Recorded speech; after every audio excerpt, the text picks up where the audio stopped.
Te han dicho que cumplir tus pasos diarios es el estándar de oro para proteger tus articulaciones y huesos, pero en menopausia caminar no es suficiente. Sin la carga mecánica adecuada, tus articulaciones no reciben el estímulo correcto para mantenerse bien.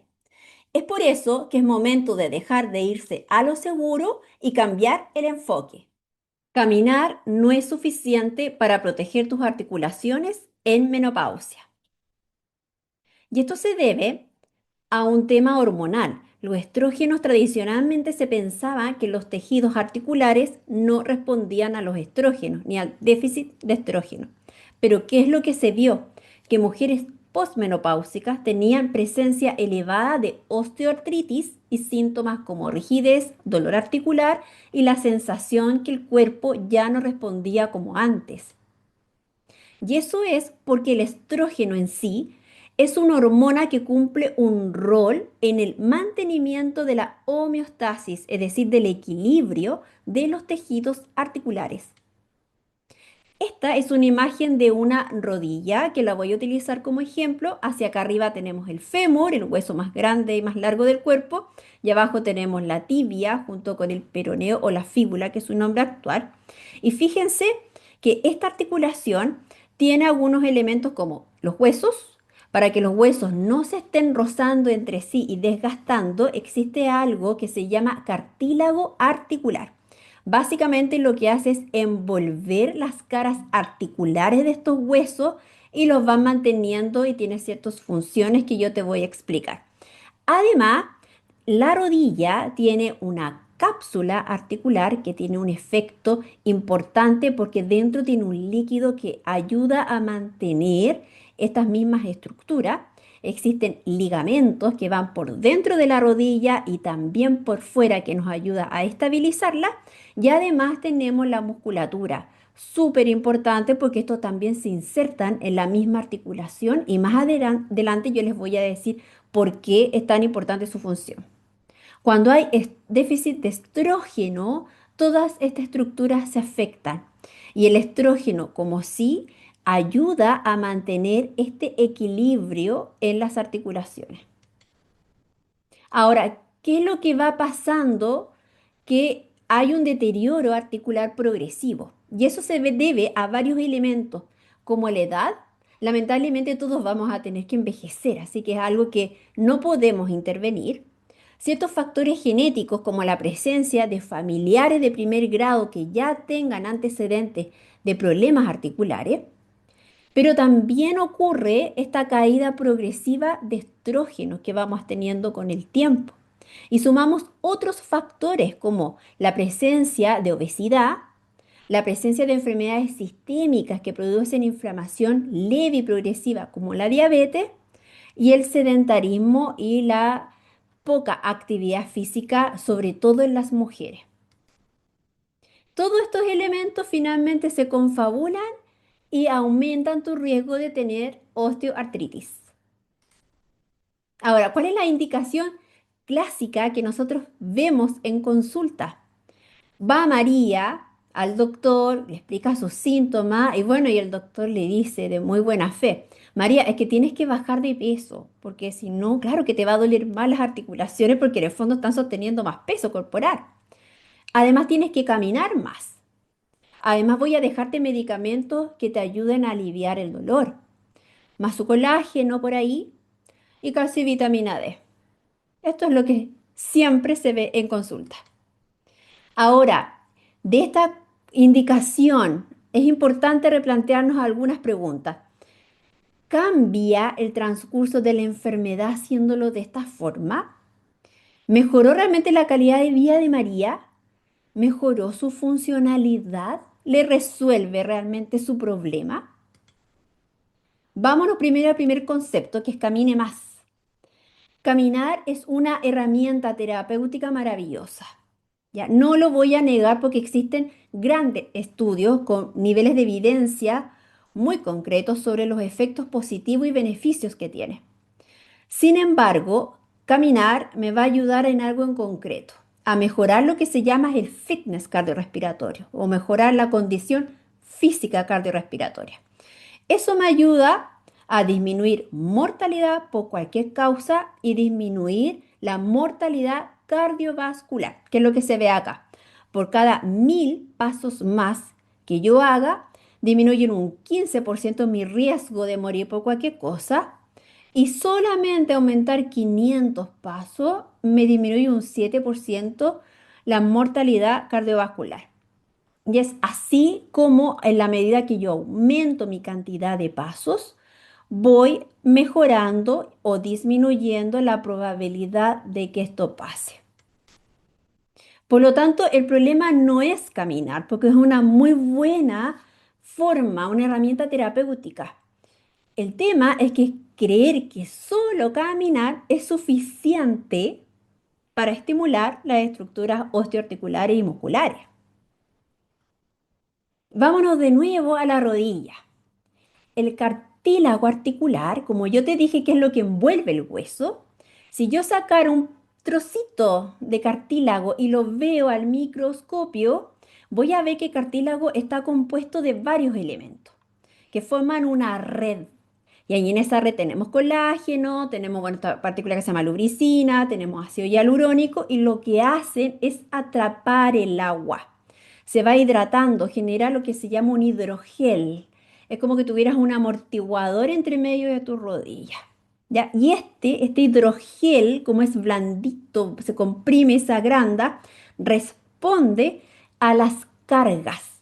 ¿Ya? Si esto tenemos aquí que es el fémur, claro, si yo aumento la carga hacia arriba, voy a comprimir más el cartílago. ¿Qué es lo que vamos a ver acá? Cuando yo ejerzo un peso o una fuerza desde arriba, lo que hago es comprimir el cartílago. Como este cartílago es un hidrogel y tiene una buena concentración de agua, lo que hace es sacar el agua hacia la cápsula. ¿Bien? Aparte que el cartílago no tiene vaso sanguíneo y no puede sacar y sacar los componentes que necesita para mantenerse de la sangre. Lo tiene que hacer mediante un proceso de difusión de los mismos líquidos que están en esta cápsula. Entonces la cápsula también le ayuda a mantenerse sano, a mantenerse bien. Y en la medida que yo le saco carga a este cartílago, lo que hago es descomprimirlo y por lo tanto aumenta su tamaño. Y este es el vaivén con los cuales nosotros sometemos al cartílago constantemente. Entonces lo comprimimos en gran medida cuando nos mantenemos de pie, cuando caminamos o cuando corremos, pero le sacamos carga cuando yo estoy sentado o cuando estoy descansado. Ahora, el cartílago se nutre bien y se favorece en la medida que yo mantengo un movimiento regular y que sea variado, que tenga cargas intermitentes, ya no estar inmóvil largo tiempo, por ejemplo, o mucho tiempo de pie, manteniendo el control del peso corporal, porque ya sabemos que el peso finalmente es lo que me lo comprime.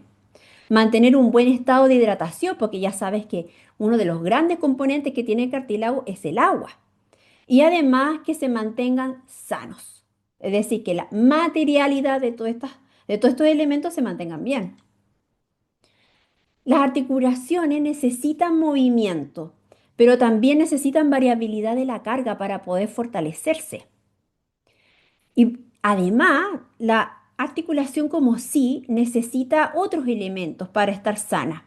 Que haya músculo, que haya una carga que lo estimule, que haya una estabilidad y que además estos estímulos sean lo suficiente. ¿Para qué? Para que pueda adaptarse.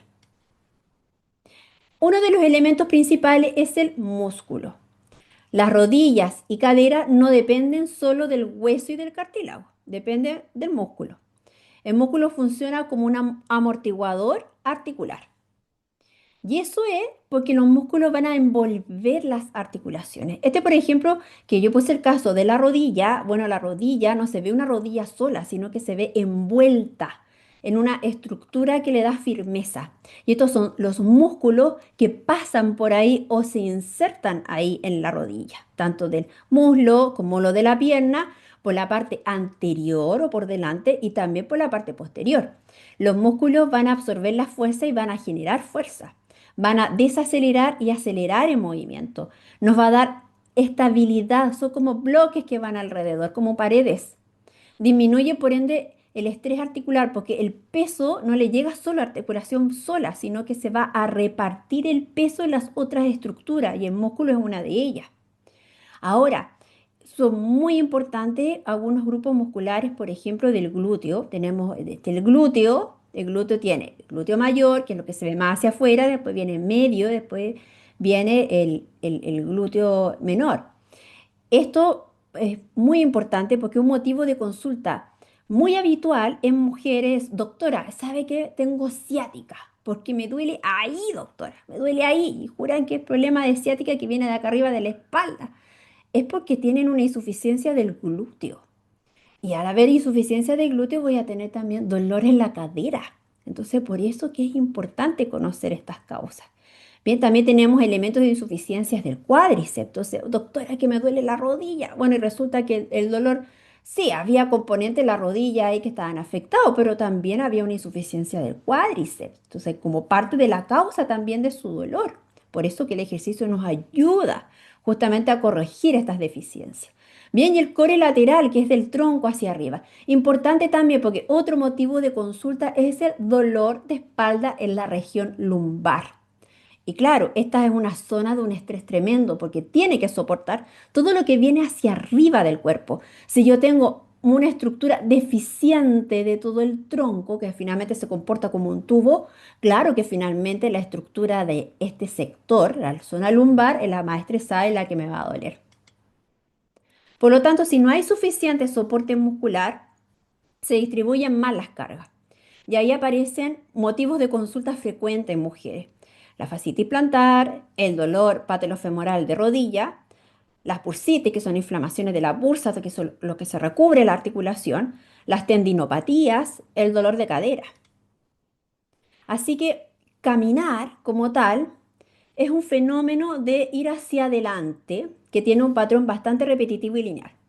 Caminar es sumamente eficiente, sobre todo cuando lo hacemos a nuestra velocidad crucero, porque en el fondo estoy en modo gasto menos energía posible y las estructuras están, digamos, con el menos estrés posible. La forma más óptima, sobre todo a velocidad crucero. Ojo, no es lo mismo caminar hacia el lado, caminar hacia atrás o caminar más rápido, sino a caminar a tu velocidad, es tu cuerpo de forma más eficiente y no va a generarme un mayor estímulo, ningún estrés. ¿Ya? Pero la realidad es que nosotros lo que necesitamos es desacelerar, estabilizar, reaccionar, girar, absorber impacto y controlar movimientos laterales. Y el tema es que todo esto se va perdiendo con el envejecimiento. Y tenemos esto, que se caen, las pacientes se caen, sobre todo las adultas mayores. Pero las caídas no ocurren hacia adelante, ocurre para cualquier lado. Las rodillas, las caderas necesitan una estabilidad frontal y transversal. Y es lo que pasa cuando una paciente posmenopáusica ya más mayor se cae, lo primero que va a hacer es extender el brazo y poner la mano. Y finalmente se va a fracturar la muñeca en una fractura típica en mujer que se llama fractura de coles. O también puede caer de lado y pegarse en la cadera y fracturarse la cadera también.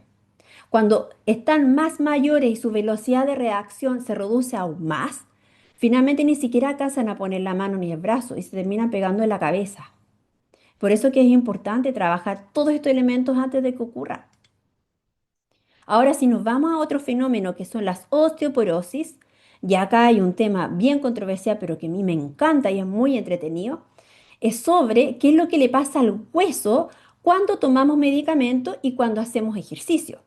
De todos los fármacos, porque aquí se comparó en el fondo el riesgo de la reducción de riesgo de fractura. Bien, en estas franjas negras que se ven acá y en grises, se ve básicamente qué es lo que pasa a nivel de la densidad del hueso. Y como ustedes pueden ver, mejoran las densidades. El hueso, fíjense que el ejercicio no tanto, pero cuando hablamos sobre la reducción, la disminución de las fracturas, del riesgo de fractura, que está achurado, el ejercicio sigue siendo superior a cualquiera de otros medicamentos. Y eso no pasa netamente por un tema de densidad del hueso, sino que el ejercicio en sí me va a ayudar a la fuerza, me va a mejorar el hueso porque también me ayuda a que sea flexible. Un hueso no es un elemento rígido, debe ser flexible, debe moldearse, ya porque cuando necesita de alguna manera doblarse de manera controlada, no es como una tabla rígida. Bien, el ejercicio me ayuda al equilibrio, a mejorar la postura y además que reduce el riesgo de caída. O sea, ¿por qué las mujeres se fracturan? Porque se caen. ¿El medicamento me va a reducir el riesgo de que me caiga? No. El ejercicio sí reduce el riesgo de que me caiga y por ende, por eso, por el fondo, la causa, me va a reducir también el riesgo de fractura. Así que caminar no entrega el suficiente estímulo para desarrollar estos grupos musculares que van a proteger la articulación durante el envejecimiento. Ahora vámonos a otro lado, que es el caminar en exceso. Deme un segundito para tomar agua. Caminar en exceso, ¿qué es lo que pasa? Cuando hay debilidad muscular, tenemos baja capacidad de absorción de carga, hay aumento de peso derivado de la menopausia también, inflamación sistémica por la presencia de enfermedades crónicas, desacondicionamiento físico. Y si aumentamos de un rato para otro mucho el volumen de caminata, lo que va a pasar es que van a haber lesiones por sobreuso. Y en la menopausia tenemos varios elementos. Aumenta la inflamación de bajo grado, aumenta la adiposidad visceral, tenemos menos músculo, disminuye esta capacidad amortiguadora, porque claro, los elementos que constituyen los tejidos también se va envejeciendo y no es de la misma calidad. Y además tenemos menos recuperación de estos tejidos. No estamos resolviendo el problema con caminar y caminar más. Al contrario, lo estamos empeorando. Y es por eso que la medicina debe centrarse en el músculo. Porque el músculo es varias cosas. Es un órgano que es endocrino, metabólico, es un estabilizador activo de las articulaciones. Esta foto me encanta y siempre las vas a ver en muchos videos. El músculo tiene varios efectos en varios órganos, a nivel de la piel, del cerebro, de la grasa, del sistema inmunológico, del tubo digestivo, del páncreas y del hígado, que tiene mucho que ver con los problemas metabólicos, del hueso mismo y a nivel vascular. Y cuando nosotros en menopausia hay baja masa muscular, hay menor control neuromuscular, ya que las fibras pierden esta capacidad de poder reaccionar al unísono y generar la fuerza. Tenemos menos potencia. No sé si ustedes se han dado cuenta, pero mujeres mayores y personas muy mayores van desacelerándose, van haciéndose cada vez más lento y eso se ve en la velocidad de la marcha.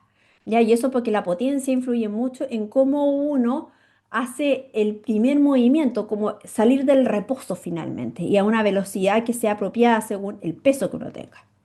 Disminuye la velocidad de reacción, por eso que los pacientes, mujeres posmenopáusicas que se caen, colocan, alcanzan a poner la mano, pero después, si no hacen nada, después se caen, ni siquiera ponen la mano y se termina pegando en la cabeza. Y además que va aumentando las cargas articulares por todos estos elementos también. ¿Y qué es lo que pasa? Que finalmente terminan siendo personas frágiles. Y eso es lo que nosotros tenemos que llegar a un envejecimiento activo y no frágil. Y un músculo mucho más robusto, mucho más construido, necesita tensión, necesita un estrés mecánico porque es la forma en que el músculo se activa. Para eso necesita que estas cargas vayan siendo progresivas en el tiempo. Y además que necesita un tiempo de adaptación. Y no solamente del músculo, sino de toda la estructura que constituyen una articulación. Y eso podemos verlo en el sistema neuromuscular que se demora de días a 2 semanas, es bastante más rápido también en los primeros en adaptarse, pero fíjense bien acá el músculo, 3 a 8 semanas y más tiempo en el caso de los sarcopenia. El tendón 2 a 3 meses, ligamento 3 a 6 meses, hueso hasta 1 año. O sea, estamos hablando de mucho tiempo que se demora las estructuras en adaptarse. Por lo tanto, el hacer ejercicio hace bien, pero hay que enfocar bien el tipo de ejercicio según lo que necesitemos. El cuerpo se adapta cuando recibe un desafío que es suficiente. Por lo tanto, cuando nosotros hacemos un ejercicio, en este caso el ejercicio de fuerza, lo que vamos a hacer es aplicar una correcta estimulación, que sea además progresivo en el tiempo, que esté controlado y supervisado y obviamente adaptado a la capacidad funcional de la persona. ¿Qué es lo que se ha visto? ¿Qué es lo que nos han mostrado los estudios? Que los entrenamientos de fuerza deben ser pesados. Y eso estamos hablando de un sobre un 70% de una repetición máxima. Quédate con la idea de que debe ser pesado. No liviano, no ultra pesado, pero pesado.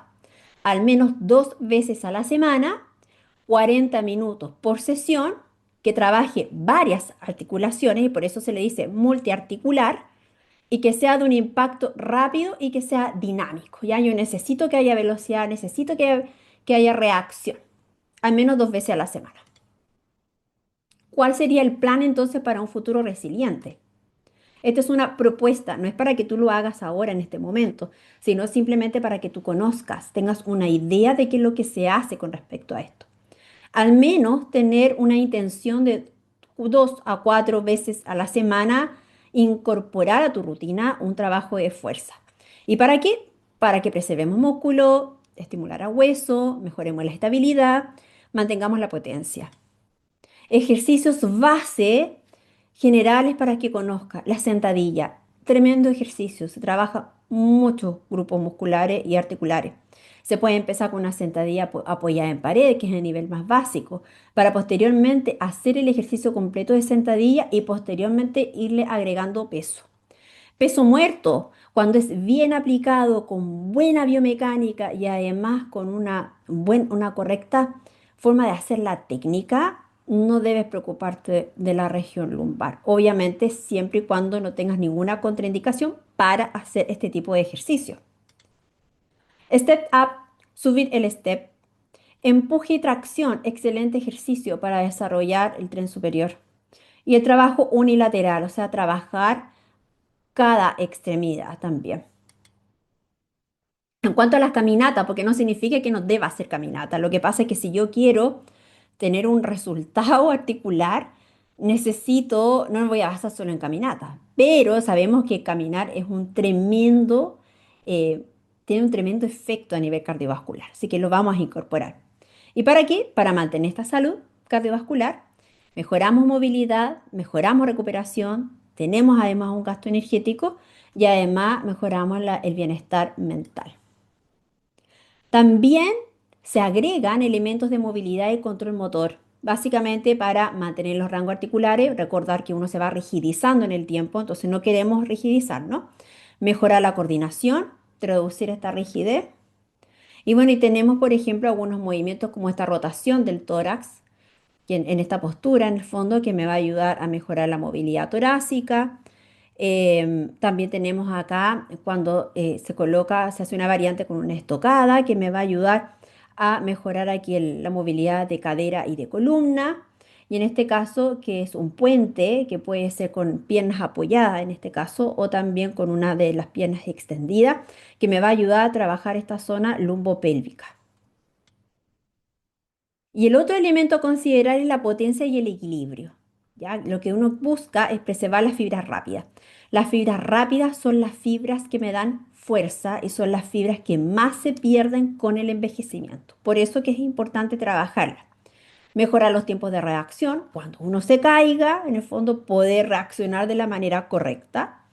Y la prevención de caída. Ejemplo, sentadillas con salto, elevación de talones acá utilizando una silla de apoyo o haciendo un equilibrio de una pierna. Esto yo lo utilizo mucho en consulta para evaluar el equilibrio en paciente. Motivo de consulta frecuente es el mareo y en base al mareo, el poco equilibrio y la caída. Por eso que es importante estar viendo otros elementos. Cosa importante a considerar, que te lo dejo en otro video donde hablé más sobre este tema, la correcta alimentación, donde la ingesta de proteínas adecuada es muy relevante, el suficiente descanso, es decir, a dormir las horas suficientes y que además sean de la calidad suficiente. Es decir, cuando tú te despiertes en la mañana te sientas descansada. ¿Y el colágeno qué pasa?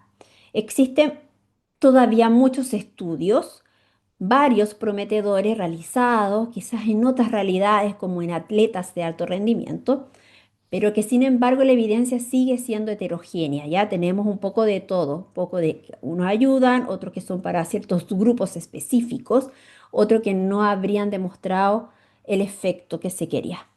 Ya algunos estudios agregan el colágeno a la vitamina D, base, perdón, y podrían aumentar, favorecer esta síntesis de colágeno del tendón y del ligamento. Pero aún así, esto sigue en desarrollo. Lo que yo quiero que tú no creas es que tomar colágeno te va a regenerar una articulación nueva o te la va a dejar como bebé, porque eso no es así. Durante mucho tiempo se pensó que proteger las articulaciones, y todavía, yo de hecho todavía lo veo siempre en consulta, es moverse suavecito, evitar las cargas o la carga chiquitita, la carga, la que siempre yo me río, que es la carga pequeñita de color rosado de 1 kilito. No. Hoy día entendemos que las articulaciones mejoran y envejecen mejor cuando el cuerpo mantiene la fuerza, la movilidad, la reacción y la tolerancia mecánica. Esos son elementos que sí o sí tenemos que trabajar. Si te gustó este video, suscríbete para que puedas ver contenido como este y te voy a dejar algunos otros videos que sí te pueden interesar.